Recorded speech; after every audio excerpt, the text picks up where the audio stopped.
नमस्कार, मैं प्रभात खबर से जानवी प्रियदर्शनी और आप सभी का बहुत बहुत स्वागत है प्रभात खबर ब्रांड टॉक्स में।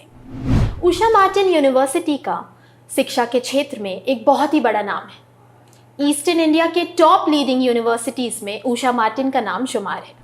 आज हमारे साथ एक बेहद खास इंसान मौजूद है जो उषा मार्टिन यूनिवर्सिटी की वाइस चांसलर है, प्रोफेसर मधुलिका कौशिक।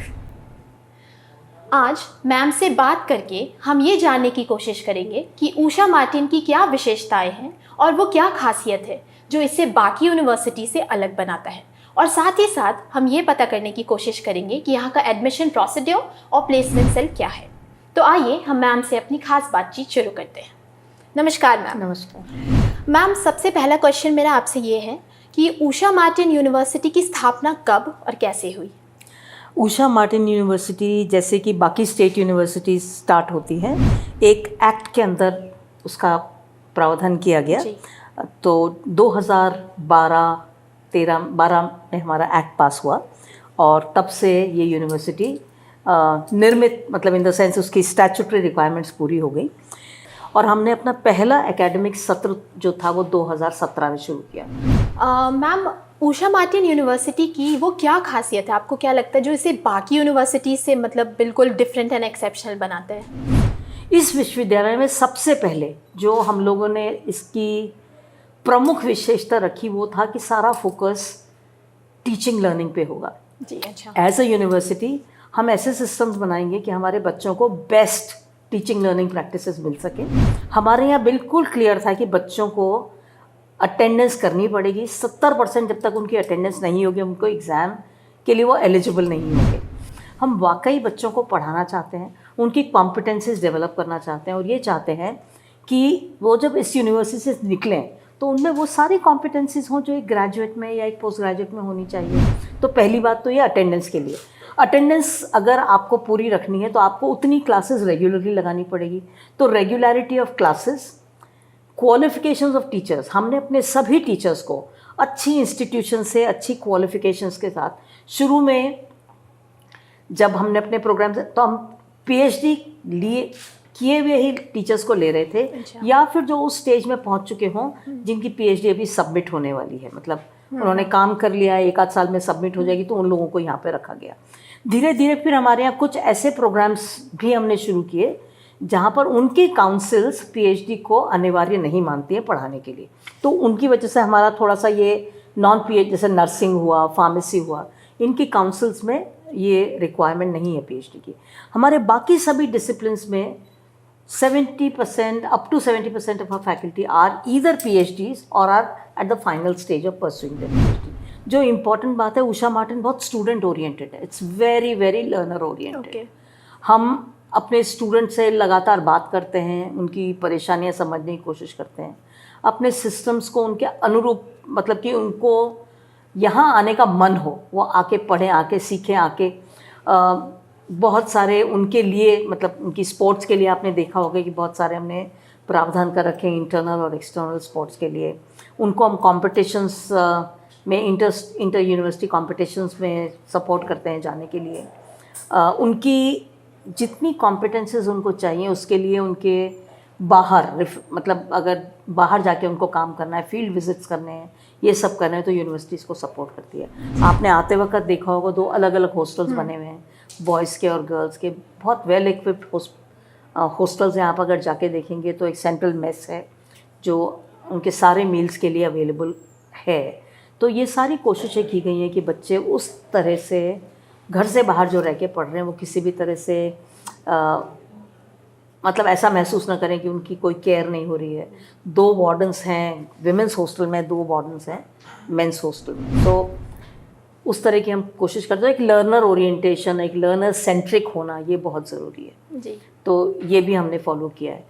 और लास्ट चीज़, हमने शुरू से ही मतलब कोविड में सब लोगों ने ऑनलाइन पढ़ाना शुरू कर दिया, but right from the very beginning हम लोग बहुत टेक्नोलॉजी सपोर्टेड लर्निंग को सपोर्ट करते हैं। हमारा अपना एक लर्निंग मैनेजमेंट सिस्टम है जिसमें टीचर्स को जो भी रिसोर्सेज बच्चों को देनी है वो उस पर डाल देते हैं, असाइनमेंट्स वगैरह डाल देते हैं, उनसे जो इंटरेक्शन करना है या कोई डिस्कशन करना है अगर, या उनको कोई वीडियो सजेस्ट करने हैं तो वो उस पर डाल देते हैं। तो बच्चों को पता है उनको क्या रिसोर्सेज है, उनकी क्या रिसोर्सेज एंड देयरफॉर उनको किस तरह से अपनी पढ़ाई करनी है। तो ये सारी की सारी चीज़ें हम टेक्नोलॉजी के माध्यम से बहुत अच्छी तरह से कर सकते हैं। वेल एस्टैब्लिश्ड लैब्स हैं यहाँ पर।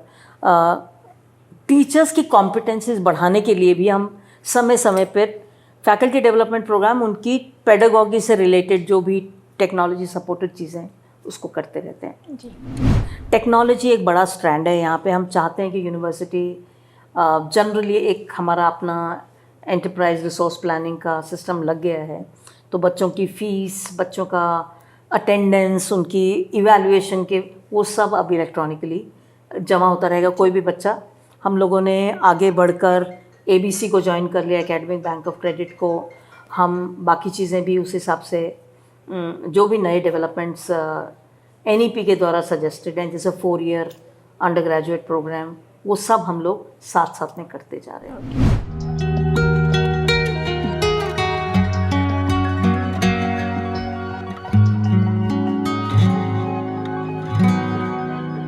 कोई भी स्टूडेंट ऊषा मार्टिन यूनिवर्सिटी में एडमिशन लेना चाहता है तो उसका एडमिशन प्रोसेस क्या रहेगा, और साथ ही साथ लास्ट डेट क्या है यहाँ एडमिशन के लिए? हम लोग अभी रजिस्ट्रेशन कर रहे हैं और मेरिट बेस्ड पे हम लोग, मार्क्स बेसिस पे हम लोग मेरिट लिस्ट बनाते हैं।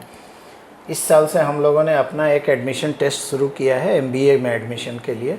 तो हम लोग इंटरेक्शन और MBA में एक टेस्ट लेते हैं छोटा सा, और उसके आधार पे सेलेक्ट करके हम लोग एडमिशन ले रहे हैं उसमें।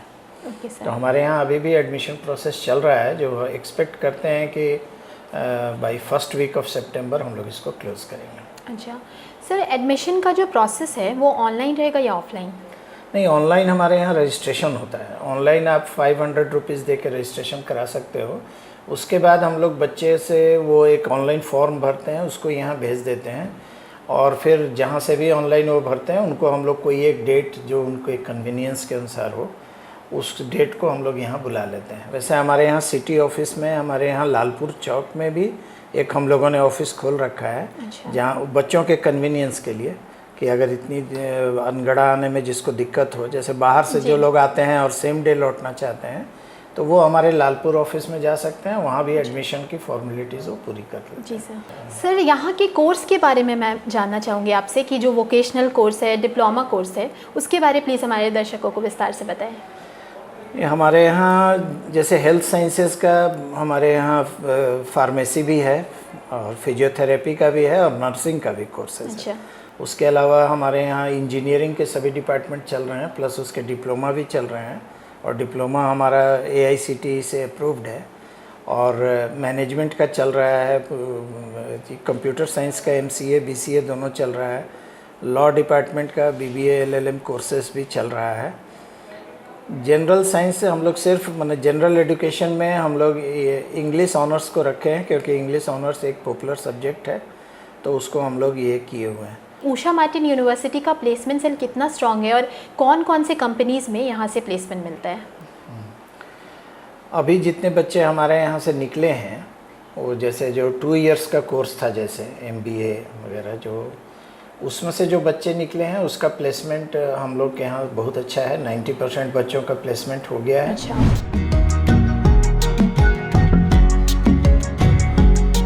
हमारे पास टोटल कैपेसिटी 400 का कैपेसिटी है हॉस्टल की, और हमारे पास में 143 टोटल रूम्स है। 10 हमारे में AC रूम है, और उसके बाद 92 3 सीटर रूम है, और 25 जो है हमारे पास में 2 सीटर का रूम है।